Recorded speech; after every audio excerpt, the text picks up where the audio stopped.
윤석열 대통령 어제 국무회의를 열고 6박 8일간의 순방 성과를 공유했습니다.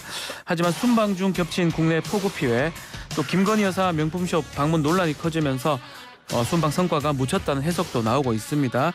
자, 지지율 하락 속에 갈 길이 먼 정부, 또 여당 현 상황을 어떻게 바라보고 있는지 이용우 의원 모시고 자세한 이야기 나눠보겠습니다. 안녕하십니까, 의원님. 네, 안녕하세요. 국민의힘 이용호입니다. 자, 먼저 순방 이야기부터 먼저 해보겠습니다. 네네.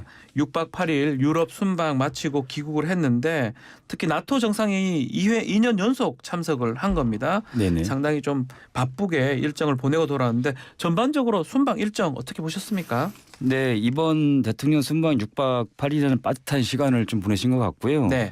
그다음에 총 13개국 정상들과의 양자회담, 그리고 안보적으로 또 경제적으로 상당한 성과가 좀 많았다고 좀 판단이 좀 됩니다. 네. 그리고 사회자분께서 말씀하신 것처럼 지난해에 이어서 올해 스페인 마드리드에 이어 2년 연속 우리가 나토 정상회의에 파트너국 자격으로 참석했고, 또 폴란드 공식 방문과 그리고 어떻게 보면 좀 중요한 결단을 좀 하셨던 부분, 우크라이나 방문까지 예. 상당히 빠듯한 일정을 좀 소화하신 것 같아요. 어제 또 국무회에서 유럽 선방 그 성과 얘기를 좀 했었는데, 네네. 뭐 외교, 안보, 경제적 측면에서 순방 효과 얼마나 된다고 보십니까? 경제적 측면에서 네. 여러 가지 좀 상황도 있었는데요. 일단은 우리가 가장 중요시해야 될 부분은 구체적으로는 어떻게 보면 노르웨이, 포르투갈, 스웨덴, 영국 이 13개국과 양자회담을 통해 가지고 우리나라의 가장 큰 어떤 외교 안보 현안인 북한 핵미사일 문제, 그리고 올해 대통령께서 가장 주안점을 두었던 어떤 부산 엑스포 유치 지지에 호소를 좀 집중적으로 했던 것 같습니다. 경제적 효과, 네네. 특히 엑스포 얘기를 좀 하셨다고 지금 말씀 주셨는데, 무엇보다도 지금 우크라이나 깜짝 방문이 가장 큰 이슈 중에 하나였긴 합니다. 네네. 또 민주당이나 또 야당 쪽에서는 그 국내 호흡회가 있는데 굳이 갔었어야 되냐, 이런 비판도 있고요. 어제 국무회에서 대통령은 그 배경을 좀 언급을 했는데 어떻게 네네. 들으셨습니까?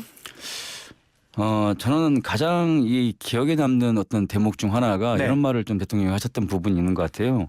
불과 73년 전에 북한의 침공으로 숨두리째 나라를 빼앗길 뻔한 우리가 미국과 유엔군 덕분에 지켜낼 수 있었다는 어떤 그런 부분이었는데요. 네.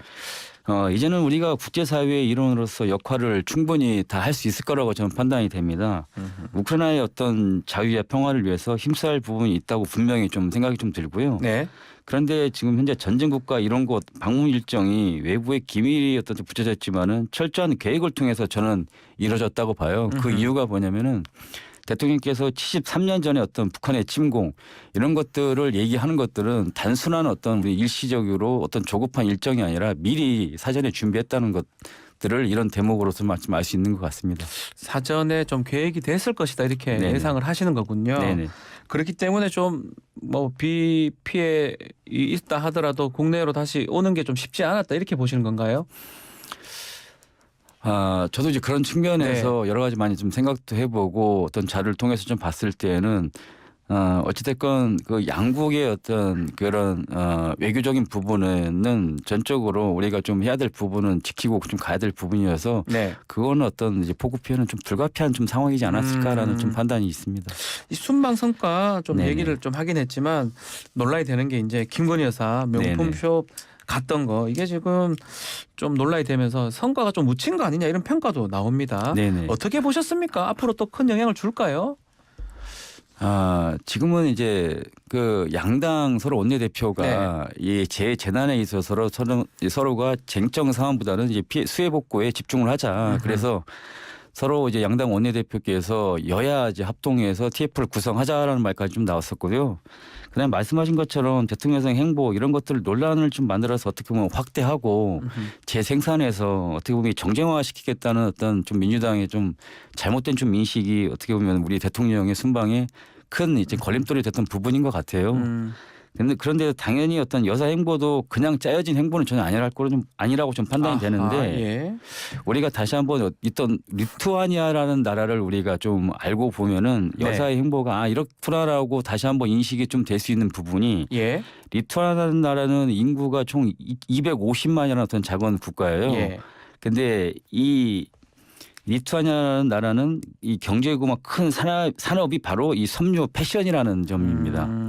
그렇기 때문에 이 섬유 패션 이런 것들을 그 대통령이 여사가 인식을 하고 어떻게 보면은 이제 문화 탐방의 한 일원이지 않을까라는 좀 판단이 있습니다. 문화 탐방이다 이것도. 네네.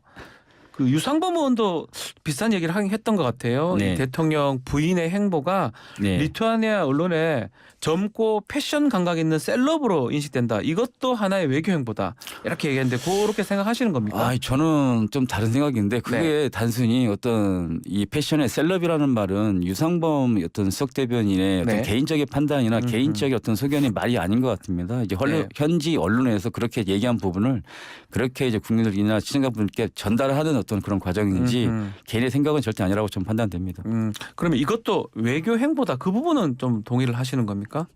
문화 순방 그렇죠. 일환이다. 네네. 그러니까 제가 이제 아까 이제 언급했던 내용이 리투아니아 수출 자국의 수출 2위가 어떤 섬유나 패션인데 그 부분을 알고서 어떤 문화 탐방을 했을 거라고 좀 보기 때문에 이것도 하나의 좀 외교라고 저는 판단이 됩니다.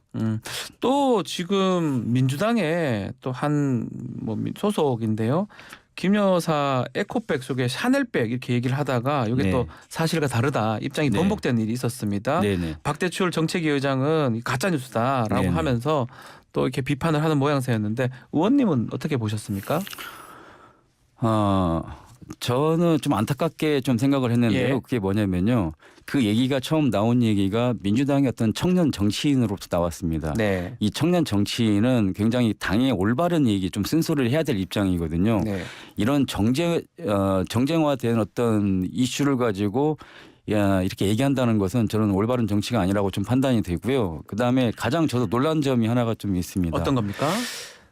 민영배 의원께서 하신 네. 말씀이 있는데 그 가짜 뉴스가 사실이건 아니건 그 중요치 않다는 말에 굉장히 좀 놀랐습니다. 어떻게 보면 가짜 뉴스라는 건 가장 피해 보는 건 국민들이거든요. 네. 그런데 이 에코백의 안에 샤넬백이 있다. 이거에 대해서 가짜 뉴스 이게 사실이건 진실이건 그건 중요치 않다라는 거예요. 그건 제가 판단했을 때는 어떻게 보면은 국민이 뽑은 선출직 국회의원으로서는 무책임한 어떤 말이고 네. 그에 대해서 어떻게 보면 사과 한마디 없이 그 내용을 바로 이제 개정해서 좀 삭제한 걸로 좀 알고 있어요. 이런 부분에서 우리가 다시 한번 좀 되짚어봐야 될 문제가 뭐냐면은 가짜뉴스 선전선동은 결국은 국민들한테 피해가 있다는 말은 제가 말씀을 드린 부분인데 네. 이재명 대표가 성남시장 당시에 예. 사드 배치는 인체에 해롭고 그다음에 참외에도 어떤 전파가 흐르기 때문에 큰 위험성이 있다라고 해서 성주 농민들은 참외를 어떤 기계로 인해 가지고 갈아엎은 적이 좀 있거든요. 네. 근데 이제 6년이 흐르고 나서 지난 6월 달에 환경평가에서 그 기준치에 인체 해롭지 않다는 것이 이제 결과가 나왔는데 이정민 대표가 어떤 한 말은 안정되고 뭐 결과에 대해서 뭐 크게 문제 없으니까 뭐 다행이네요 어떤 이런 식으로 또 무책임 말. 하지만 고스란히 그 피해는 지난 농민들한테 있다는 점 다시 한번 좀 말씀드리고 싶습니다. 자, 일단 김 여사 논란이 조금 계속 반복이 되니까 네. 정치권 안팎에서는 제2부속실 또 특별감찰관 얘기가 나오고 있습니다. 네. 이게 답이 될 수 있을까요? 제2부속실. 근데 네. 대통령께서 처음에 공약한 부분이 대통령실을 슬림화하겠다는 말씀을 이제 공약을 내세웠거든요. 그렇기 때문에 또다시 이것은 제2부속실을 해야 된다라는 말은 다시 이제 정쟁화하겠다는 건데 대통령께서 그럼 제2부속실을 만든다면 또다시 민주당에서 이게 대통령 공약이지 않냐. 대통령 공약을 스스로 파기했다는 어떤 그런 내용을 또 집중 공격할 거라고 저는 뻔히 생각을 해요. 예. 그렇기 때문에 제2부속실을 폐지한 것은 어떻게 보면 대통령 공약이기 때문에 그것은 제가 볼 때는 뭐 적절치 않다고 좀 판단이 됩니다. 자, 집중호우 피해 사항도 짚어보겠습니다. 정부 또 여당 야당 다 수해 현장 찾아서 적극적인 대응을 보이고 있는데 윤석열 대통령이 어제 국무회의에서도 집중호우 피해 지원에 대해서 언급을 했습니다. 특히 카르텔 얘기를 합니다. 부패 카르텔에 대한 보조금을 폐지해서 수해 복구 또 피해 보전에 재정에 투입하겠다. 이게 가능한 건지 어떻게 들으셨습니까? 근데 이제 언론에서는 네. 이제 이권 카르텔 내용을 좀 집중적으로 다루는데 네.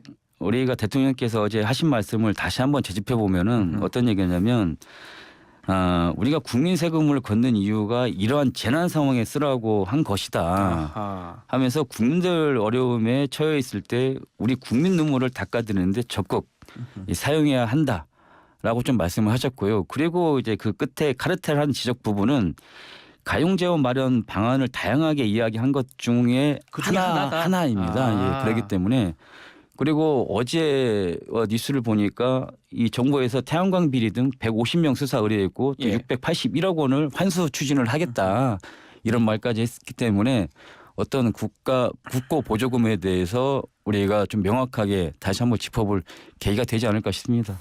자, 한편 이 수해 지금 상황에서 이 정치인들의 발언, 행동이 지금 논란이 되고 있는데 먼저 여당에 보면 홍준표 시장 같은 경우 네, 폭우 중에 골프 쳤다는 거. 네, 또 원희룡 장관 같은 경우는 견인차를 좀 길 막아서 좀 문제가 되고 있습니다. 네, 같은 당이시잖아요. 네, 네. 홍 시장, 원 장관 또 말과 행동 어떻게 평가하고 계십니까?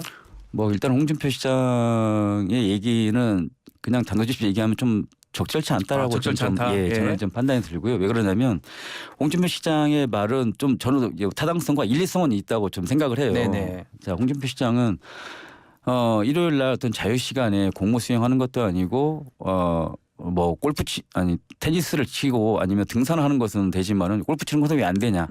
일리는 있습니다. 맞는 말이라고 생각해요. 하지만은 대구 시장으로서의 또 전 국민이 주목하는 이 시기에 어떤 사과는 못하더라도 어떤 그 발언 수위는 좀 조절할 필요가 있지 아하, 않나라는 예. 어떤 판단이 좀 들고요. 예. 원희룡 장관은 제가 어제 그 관련해서 어떤 이슈를 좀 명확한 영상을 좀 봤거든요. 예. 근데 원희룡 장관도 인지를 못했던 부분이 있더라고요. 본인 인지 못했던 게 있다. 뭐냐면은 견인차가 들어가면 비켜주세요라는 말은 뒤에서 웅성웅성하면서 듣지를 못했는데 결국은 이제 보좌진이 와가지고 견인차가 오니까 좀 비켜야 할 것 같습니다. 그때 인지를 하고서 네. 성급히 비키는 모습이어가지고 이건 단순하게 좀 일부러 어떤 건 행동에 취한 건 아니고 인지를 못했던 부분이기 때문에 이런 부분도 다시 한번 어떤 국민 눈높이에 또 적절하지 못한다면 이것도 어떤 하나의 이제 국무위원으로서 조금은 자제할 필요가 있다고 저는 판단됩니다. 민주당도 마찬가지입니다. 김의겸 의원 발언이 좀 문제가 되고 있어요. 네. 우크라이나 행 얘기를 하면서 민족의 운명을 궁평 지하차도로 밀어넣는 것이다. 뭐 네. 마찬가지다. 이 논란이 됐었고 사과까지 했습니다. 네네. 이 발언 어떻게 보셨습니까? 저는 지금 이 시기가 오히려 이제 총선이 1년이 채 남지 않았지 않습니까? 그렇죠. 그러다 보니까 김의겸 의원은 벌써 이제 전북 익산에다 사무실을 좀 차렸는데 네. 전북 이제 호남 지방은 어떻게 보면 공천을 받으면 거의 당선이 되는 곳입니다. 그렇기 때문에 점점점 총선을 앞두고 이제 국회의원들이나 정치권에서 발언 수위가 좀 굉장히 높아지고 있는 아하. 상황이에요. 그건 저는 절대로 적절치 않다고 보고요. 네. 도대체 김의겸 의원이 그래도 어제 사과를 했죠. 네. 사과했습니다. 근데 예, 김의겸 의원이라는 어떤 의원은 사실적으로 이제 청남동 어떤 그런 사안도 있고 해서 절대로 사과를 하지 않는 그 의원인데 사과 표명했다는 것은 전체적으로 당에 대한 어떤 총선에 대한 위험이 좀 있지 않나. 그래서 본인 스스로가 좀 사과에 빠른 대처를 좀 한 것 같습니다. 조금 뭐 총선이나 이런 것 때문에 빨리 사과를 한 것이다 이렇게 보시는 거군요. 네네. 당 얘기 좀 질문 좀 드려보면 네. 최근 유승민 전 의원에서 그 비판의 메시지를 우리 의원님께서 많이 내시던 것 같은데 네네. 유승민 전 의원 어떤 점을 좀 지적하고 있는 겁니까? 좀 잘못됐다고 보시고 있는 부분은요. 유승민 전 의원께서는 네. 결국은 본인은 스스로 나라를 걱정하고 당을 걱정하고 쓴소리를 낸다고는 하지만은 네. 저는 쓴소리하고 비판의 차이는 저는 엄격히 좀 다르다고 좀 봅니다. 쓴소리라고 하면 당의 어떤 애착이나 아니면 잘 되길 바라는 점, 네. 또 이 윤석열 대통령이 국정 운영을 잘 될 수 있도록 가슴속으로 바라기 위해서 하는 말인 것 같고요. 네. 근데 지금까지 한 내용들을 보면은 전적으로 저는 그걸 비판이라고 좀 보거든요. 비판이다. 네, 그러니까 대부분 보면은 유승민 전 의원의 어떤 주요 발언을 보면 염치가 있다면 수많은 생명들을 잃은 이 참사에 또 카르텔을 들먹인다 이런 말. 그다음에 뭐 중국인의 투표권 안 주는 거 상식 바뀌다 이런 말들을 했거든요. 그렇기 때문에 이런 발언들은 비판이라고 보고요. 자꾸 비판의 어떤 수위가 높아지는 것은 네. 아까도 말씀드린 것처럼 이제는 내년 총선이 있기 때문에 유승민 전 의원 스스로가 대통령을 비판함으로써 자기의 어떤 것들을 좀 높이 자기 세우기 위한 가치를 가치를 높인다. 높이기 예. 위한 하나의 어떤 수칙이지 않을까라는 전 생각을 하고 있습니다. 그 뭐 지금 이른바 비윤 예컨대 홍준표 시장이라든지 네. 이준수 전 대표 또 안철수 의원까지 지금 유승민 전 의원도 마찬가지고요. 뭐 당하고 정부 향해서 비판의 목소리를 많이 내고 있거든요. 네네. 그게 내년 총선에 도움이 될까요? 본인한테 도움이 될까요? 굉장히 어려운 질문인 것 같습니다. 뭐냐면 우리가 흔히 다 알고 있지만은 정치는 생물과도 같다는 말이 네. 좀 있지 않습니까? 그렇기 때문에 어제의 적군이 오늘 아군이 될 수 있고 오늘의 아군이 내일 적군이 될 수 있는 것처럼 홍준표 시장도 마찬가지고 유승민 전 의원, 이준석 대표도 내년 총선을 위한 어떤 자기들만의 어떤 방식이 또 있지 않을까 생각 드는데 저는 이 비판은 절대적으로 어떤 당에 좀 도움이 안 될 것 같고요. 아하. 우리가 대통령 선거 이후에 지방선거에서 대부분 수도권 경기도를 빼고서는 이겼죠. 뭐 충남, 충북, 대전부터 해가지고 저희가 승리를 거두었는데 네. 이것도 어떻게 보면 대통령의 어떤 컨벤션 효과라고 좀 봐요. 예. 그렇기 때문에 내년 총선도 마찬가지일 것 같아요. 어떤 개개인 능력도 중요하고 지역이 원하는 사람도 물론 중요하겠지만 네. 전적으로 어떤 총선은 어떤 대통령 지지율에 좀 영향이 있지 않을까 생각을 해요. 대통령 지지율이 가장 중요하다. 대통령 지지율이 가장 중요하다라고 좀 자꾸 얘기를 하면 판단하는데 지지율 떨어진다 이렇게 보시는 어떤 이제 거군요. 비판을 하게 되면 대통령 지지율 영향이 좀 있지 않을까라는 생각을 해요. 그렇기 예. 때문에 그런 부분에서는 전체적으로 당에 어떤 도움이 되지 않는 상황일 것 같습니다. 알겠습니다. 자, 오늘 말씀 여기까지 듣겠습니다. 감사합니다. 네, 고맙습니다. 이용 국민의힘 의원과 함께했습니다. 네.